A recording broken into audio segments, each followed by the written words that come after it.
ایوان نشته دی نو میدان خو زمونږ خپل دی ان شاء الله العزیز به خیر. د جمعیت علماء اسلام فی بونیر قافله د پیښور جلسې د پاره د صوبایي نائب امیر سابق ایم مفتی فضل غفور په قیادت کې روانه شوې. د امبیلینا د روانګۍ په موقع میډیا سره د خبرو په وخت ضلعي امیر مولانا مفتی فضل غفور ووی چې زموږ د سلازو کارکنان په میاخان څنګه وو د خودخیل کارکنان د توتالی په طرف د قافلو په شکل تلي. هغوی ووی چې جلسې ته به قائد جمعیت MNA مولانا فضل الرحمن خطاب کوي او د آینده لایحه عمل اعلان بکوي. مفتی فضل غفور ووی چې زموږ احتجاج د خلکو نه د بغاوت اعلان دی. څوک چې غواړي چې اسلامي سیاست ته د ناکامۍ سره مخ کړي. دا یو سوال په جواب کې مفتی فضل غفور ووی چې موږ په ملکن ډیویژن کې هیڅ قسم ټیکس منلو ته تیار نه یو او موږ به د دې خلاف بھرپور आवाज اوچتو. هغوی زیاته کړه چې پکار ده چې د PTI صوبایي حکومت هم د دې خلاف زموږ سره आवाज پورته کړي. کو چېرې هغوی خاموشه پاتې شو نو زموږ جدوجهد به بیا د هغوی خلاف هم وي. په دې موقع ضلعي جنرال سیکرټري مولانا سید الرحمن مفکر تحصیل مندن امیر مفتی زرین شاه حقانی، جنرل سیکرټري کاری ماجد حسین اخونخیل، انفارمیشن سیکرټري کاری طاهر او سابقه امیدوار PK26 محمد اسرار هم موجود وو. مفتی صاحب دا راته ووایه ستاسو جلسه به کوم ځای کې ده او جلسې له به څوک راځي؟ بسم الله الرحمن الرحیم. پېښور کې نن په 9 مئی باندې ایوان نهي میدان تحت عوامي اسمبلی لګېدلې ده چې په لکونو باندې خلق ورته راځي. دونیر نه هم دا تاسو قافله اینئ څه ملګري زمونږ هغه په میاخان باندې تللي دي، څه په ثوابۍ باندې د توتالی د خودخیلو ملګري لاړل، باقي مانده مونږ سره دلته روان دي ان شاء الله العزیز. نن به د صوبه سرحد ده او د صوبه خیبر پښتونخوا د تاریخ یو عظیم الشان عوامي جلسه دا به ان شاء الله کېږي. مفتی صاحب دا راته ووایه نن 9 مئی دی، PTI هم په احتجاج باندې ده او ستاسو احتجاجي جلسه ده، دواړو یو پلان دی که نه؟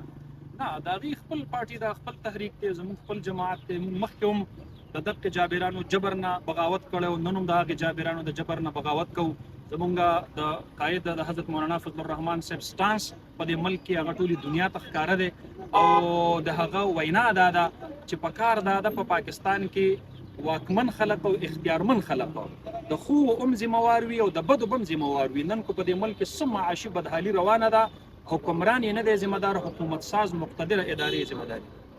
مفتی صاحب دا راته ووایه په ملکن ډیویژن چې کوم ټیکس فری زون دی په هغې کې د ټیکس لګولو دپاره تیاریانې شروع دي. تاسو مخکې هم د هغې خلاف ښه کافي سټینډ اخیستی دی، بھرپور د مزاحمت مظاهره هم کړې ده، اوس په هم څه صورتحال وي؟ ان شاء الله العزیز نن به په دغې لکونو خلکو په جلسه کې زه د عوامو نه په دې باندې رای اخلم او موږ به د هغې لکونو خلکو نه په دې باندې قرارداد منظورو. په قبایلو کې او په ملکن ډیویژن کې موږ هیڅ قسم ټیکس دا نه برداشت کوو. موږ به د دې دپاره عوامي تحریک شروع کوو، ټولې سیاسي پارټیانو ته به دعوت ورکوو، کور کور او درشل په درشل باندې به ګرځو. دا زموږ د راروانو نسلونو سره ظلم دی او زیاتی دی.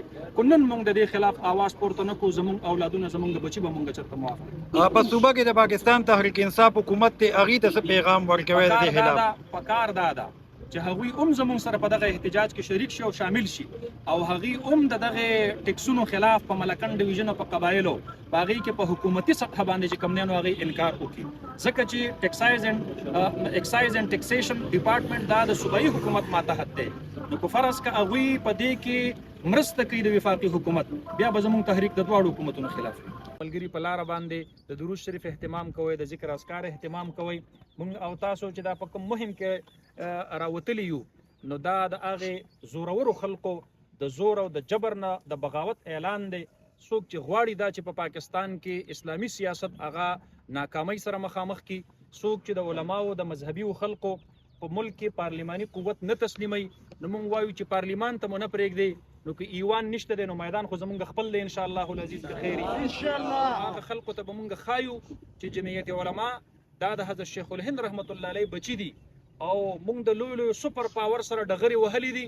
د الله فضل دی موږ هغې ته سر نه دی ټیټ کړی، تاسو له د هغې چمچې او د هغې جنټان یې تاسو ته به موږ څه سر ټیټ کړو ان شاء الله العزیز. جمعیت علما به د مخکې نه هم ډېر په لوی مضبوط زور او قوت او طاقت سره وبراویږي ان شاء الله العزیز به خیر.